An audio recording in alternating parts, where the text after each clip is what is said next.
दोस्तों नमस्कार। आप देख रहे हैं सत्य हुंकार में आपके साथ सत्यपाल। लगा है वादों का मेला, चुनावों में हो रहा खेला।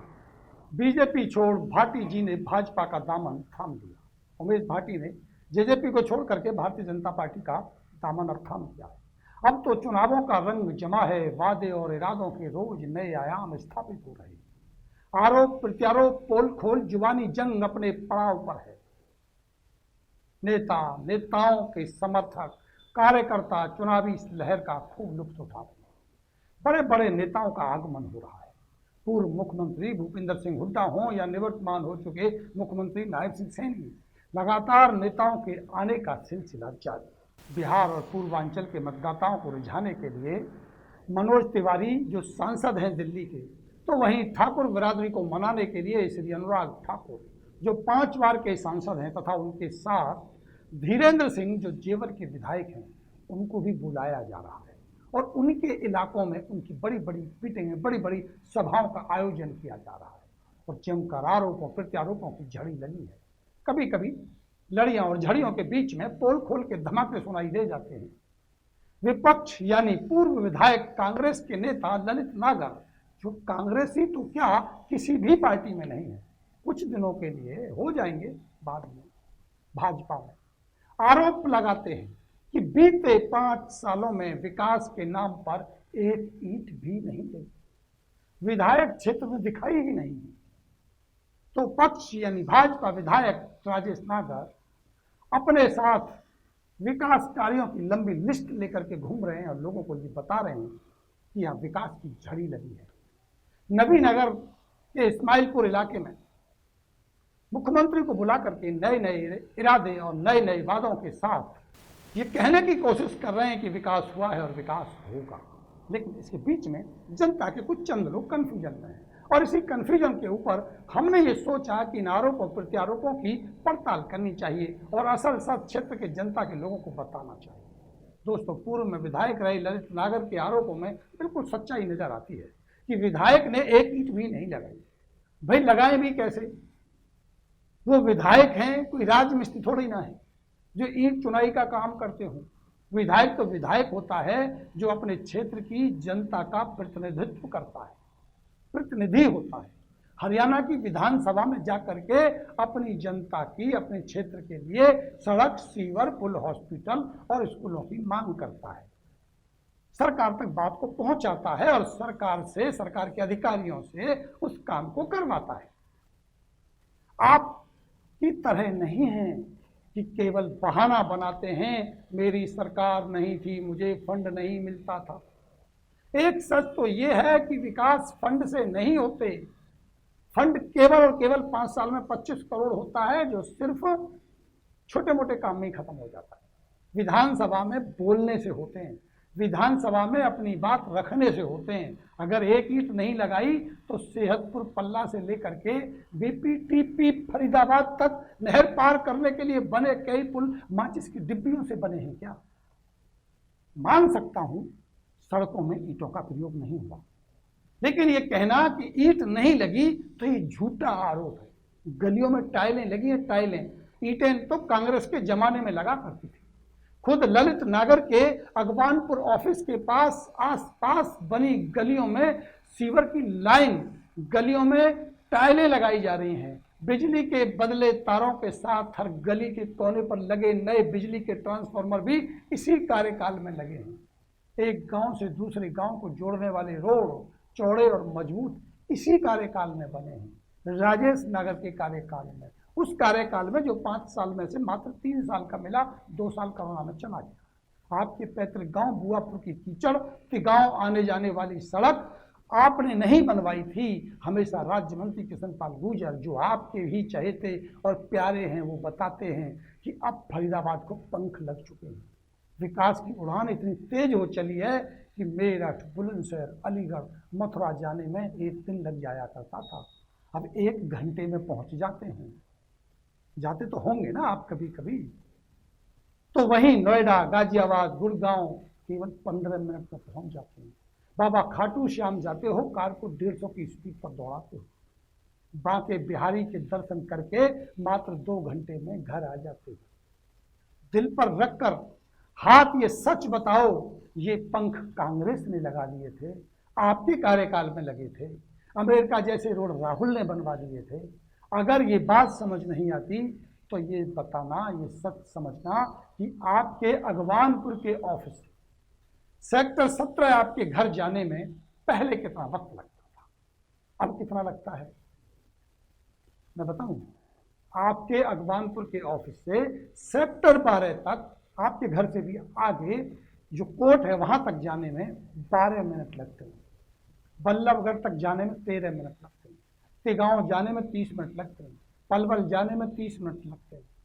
और रास्ता अगर नहीं देखा हो तो मेरे साथ चलना, हाईवे पर चढ़ा करके ले जाऊंगा, जहां दुबई जैसी सड़कों पर चलने के एहसास की अनुभूति होती है। दिल्ली से बदरपुर बॉर्डर बाईपास पर लगी सड़क किनारे जो रेलिंगें हैं वो मन को भा जाती हैं। सेहतपुर के पुल से लेकर के बीपीटीपी पुल फरीदाबाद तक सड़क किनारे दोनों तरफ हरियाली नजर आती है। सच कहूं तो बुरा लगेगा, आपके समय में बंद मीटर का भी बिल आता था। कई कई घंटों तक का जाम बल्लापुर पर लग जाता था, जिसकी मांग उठाई गई थी और उसके बाद सीहतपुर का पुल बना था। आपको क्या लगता है, जब आप विधायक थे तब यह सीवर की लाइन चालू थी, गंगा जल पीने को मिलता था, फ्री बिजली आती थी, दिन रात बिजली आती थी, तब से यहां विकास की गंगा बहा करती थी। जनाब सच पूछो तो आप खुद कमाने में लगे थे, अपना धंधा जमाने में लगे थे। बिजी आप थे, आता जाता विधायक दिखाई कहां से देता। आपने भाजपा की नीतियों और मंत्री की अनीतियों के खिलाफ चुनाव लड़ा था और उसके बाद आप खुद मंत्री जी की गोदी में जाकर के बैठ गए। ये जग जाहिर है, ये किसी से छुपा नहीं है। जनता का भरोसा और विश्वास आपने तोड़ा, इस क्षेत्र को आपने कहीं का नहीं छोड़ा। शुक्र करो कि इस क्षेत्र में राज्य मंत्री किशनपाल गुर्जर लगातार प्रयास करते रहे और 2019 में राजेश नागर विधायक बन गए। कुछ तो विकास की गति का पहिया आगे बढ़ा है। हम समझते हैं विकास संपूर्ण नहीं हुआ, समस्याएं हैं और रहेंगी। समस्याएं कभी खत्म नहीं होती, समय अनुसार अपना स्वरूप बदलती रहती है। जब सीवर नहीं था तो सीवर डलवाने की समस्या थी, जब सीवर डला तो उसे खुलवाने की समस्या है।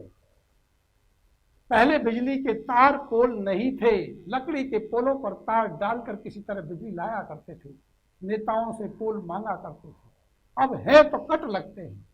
पहले पल्ला में जाम था, अब सेहतपुर में लग जाता है। कहते हैं ना कि पहले तो किसी बेचारे की शादी नहीं हो रही थी, हो गई, बच्चे बड़ी मुश्किल से पढ़ा लिखा कर बड़े की, अब उनकी शादी की समस्या है। शादी की समस्या शादी पर अटकी है। समय बदल गया, पहले हमारे पिता शादी की समस्या से परेशान थे, अब वो हमारी शादी से परेशान, और उसके बाद हम आने वाले अपने बच्चों की शादियों को लेकर के परेशान रहेंगे। श्रीमान जी, सवाल समस्याओं का नहीं, नियति का है। निवर्तमान विधायक राजेश नागर ने इस क्षेत्र के लिए सेंट्रल पार्क की मांग मुख्यमंत्री नायब सैनिक से की है। निवर्तमान विधायक राजेश नागर ने इस क्षेत्र के लिए एक बड़े कॉलेज की मांग मुख्यमंत्री से की है। मांग हुई है तो एक दिन बनेगा, क्योंकि जो 150 करोड़ की सीवर लाइन कच्ची कॉलोनियों में आज के वक्त डाली जा रही है, जिसकी वजह से गलियां और सड़कें टूटी और खुदी पड़ी हैं, उसकी मांग हमने विधायक रहे कृष्णपाल गुर्जर से सन 2000 में की थी।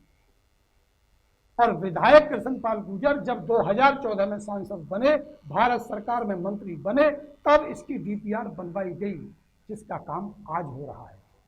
ये क्षेत्र सन 2000 से भी पहले बसना शुरू हुआ। वो समस्याएं उसी को समझ आएंगी जब जो व्यक्ति यहां था। आज जो लोग पिछले कुछ सालों से इस क्षेत्र के निवासी हुए हैं, उन्हें यहाँ का संघर्ष और संघर्ष के साथ ही नेताओं का ज्ञान और भान नहीं है।